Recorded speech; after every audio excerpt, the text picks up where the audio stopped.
आपने गुरुदेव परशुराम जी का आज अभिनंदन स्वागत कर रहे हैं।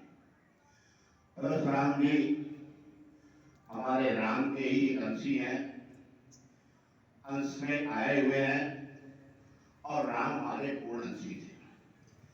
आज हम उन्हीं का यहाँ पर व्याख्यान करने जा रहे हैं, क्योंकि परशुराम जी का ऐसे युग में जन्म हुआ था जब एक यहाँ राजा काठवर्धन नाम का था, जिसे नागार्जुन भी कहते हैं।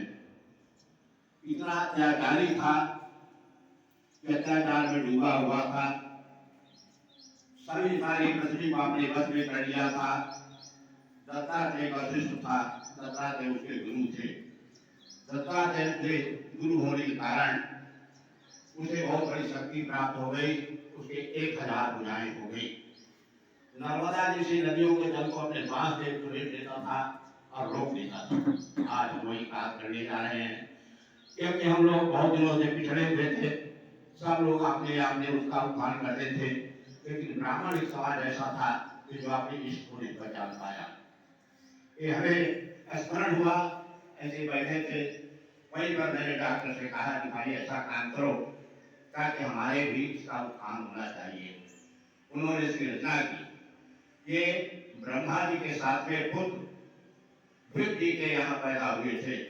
भृग जी ब्रह्मा जी के साथ में पुत्र हैं, जहाँ पर इनका जन्म हुआ।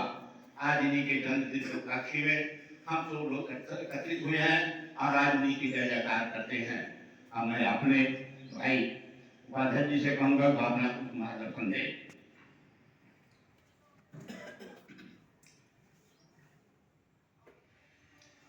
श्री माता जी पिताजी के चरणों का नमन करते हुए, गुरु जी के चरणों का नमन करते हुए, भगवान श्री परशुराम जी भगवान का चरण वंदन करते हुए यहाँ पधारे हमारे सभी भाईगण को मैं जय श्री परशुराम प्रणाम करता हूँ। तत्पश्चात यहाँ हमारे आदरणीय संगठन सचिव महोदय पधारे हुए हैं। उनसे मैं आग्रह करूंगा कि भगवान श्री परशुराम जी भगवान के विचार विमर्श करें। आदरणीय सचिव महोदय।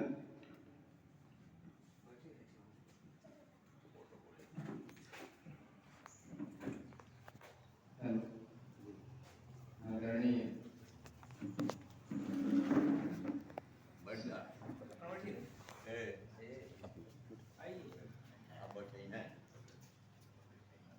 संयोजक महोदय श्री दयासी जी, अध्यक्ष महोदय, उपाध्यक्ष महोदय, मिश्रा जी, तिवारी जी, सभी आए हुए हमारे परशुराम संगठन के सदस्य,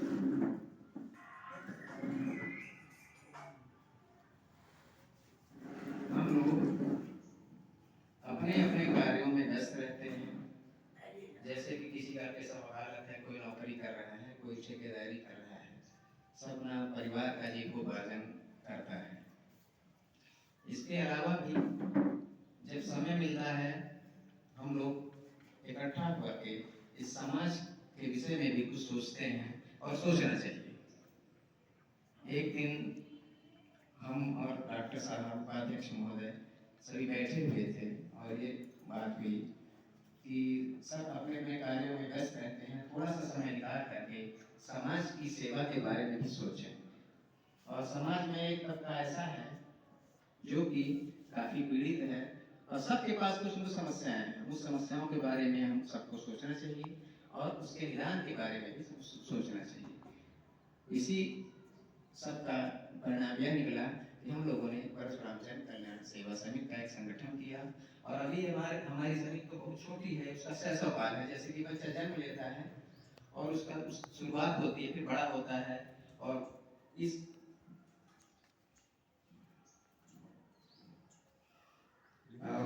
इसके पश्चात हम अध्यक्ष महोदय से भी चाहेंगे कि अपने विचार रखें।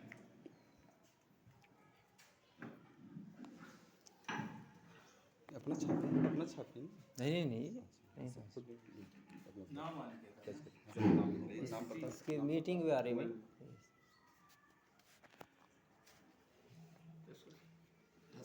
हाँ हाँ नहीं नहीं जैसे मीटिंग के बारे में क्या विचार वो है बैठक में क्या हुआ विचार हम व्यक्त करा नहीं वो अपन नहीं हो कहला जैसे उसके बारे में हम आइए बताएं रजिस्टर क्या करना इसमें रजिस्टर में उपस्थिति दर्ज करनी हाँ, हाँ। है ना हाँ अपना नाम मोबाइल नंबर यही नहीं लिखना है हम समझ रहे हैं ना अपना पद जरूर लिख लीजिएगा। हमारे परशुराम समिति के सदस्य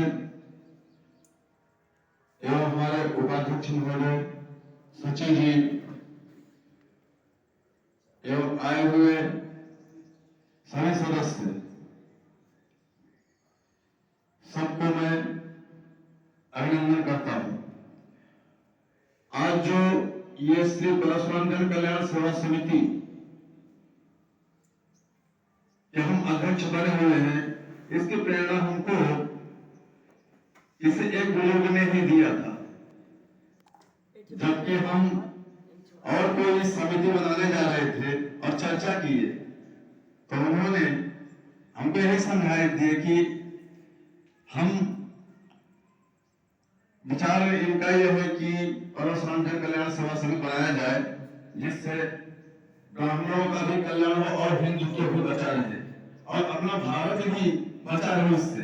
लेकिन बचा तब रहेगा जब हम लोग सोचेंगे भारत के बारे में तब ऐसे तो नहीं बचेगा। या समिति के बारे में सोचेंगे तो समिति नहीं चलेगी। उन सज्जन का नाम भी मैं बता देता हूं जो हमको प्रेरणा दिए हैं। वो हमारे संयोजक श्री परशुराम समिति के संयोजक हैं श्री रामजी बयासी जी। और इस प्रेरणा से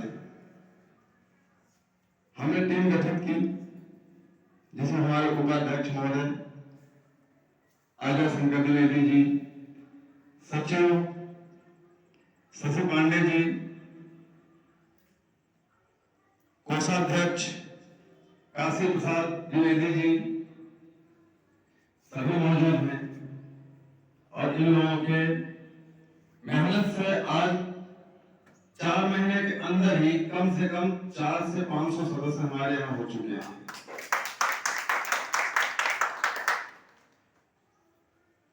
और हमें खुशी इस बात की हो रही है कि हमारे परशुराम जन कल्याण सेवा समिति में जो भी सदस्य आ रहे हैं वो इसमें इंटरेस्ट भी ले रहे हैं, मेहनत भी कर रहे हैं। अगर एक आ रहे हैं तो 2 को लेकर के आ रहे हैं साथ में। और मैं यही चाहूंगा कि हमारी संगठन ऐसे ही चलती रहे। और इसके बारे में कुछ मैं बातें और करना चाहता हूं कि हमारे परशुराम जी जिस रास्ते से चले हैं, हम सभी ब्राह्मणों को यही कहेंगे कि हमारे सबसे सर्वश्रेष्ठ गुरु हो और भगवान वो हमारे परशुराम जी हैं हमारे लिए।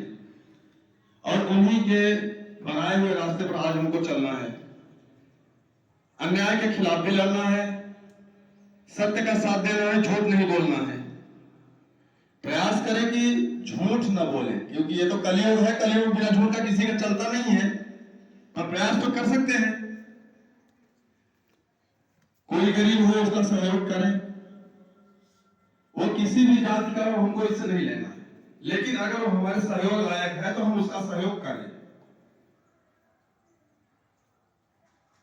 और ब्राह्मणों के बारे में कुछ बता दूं, अगर आज तक इतिहास भी गवाह है, ब्राह्मण कहीं भी अगर कोई ऊंचा काम किया गया है तो उससे ब्राह्मण किए हैं। ब्राह्मण के अलावा कोई किया नहीं ऊंचा काम। अब ऊंचा काम में अगर हम बता भी सकते हैं कि कौन कौन से काम ब्राह्मण किए हैं, उसको योद्धा के दृष्टि में लिया जाए तो योद्धा के दृष्टि में परशुराम जी हैं, जो कि पूरी पृथ्वी पर अपना राज्य स्थापित किए, लेकिन राजा नहीं बने, हो तपस्या के लिए चले गए। दूसरे, अगर ब्राह्मणों में देखा जाए तो सबसे बड़ा पंडित कौन था? कोई बता सकता है? सबसे बड़ा पंडित ब्राह्मण में कौन है? रावण था। सबसे बड़ा पंडित ब्राह्मणों में रावण था। तीसरा क्वेश्चन है, ब्राह्मण में सबसे बड़ा इतिहासकार कौन था? कोई बता सकता है इतिहासकार कौन था ब्राह्मण में? ये तो हम सिर्फ लेकर के ये चल रहे हैं कि लोगों को जानकारी नहीं होना चाहिए कि ब्राह्मणों ने क्या क्या किया। ब्राह्मण में सबसे बड़ा इतिहासकार कौन था? उपाध्यक्ष महोदय।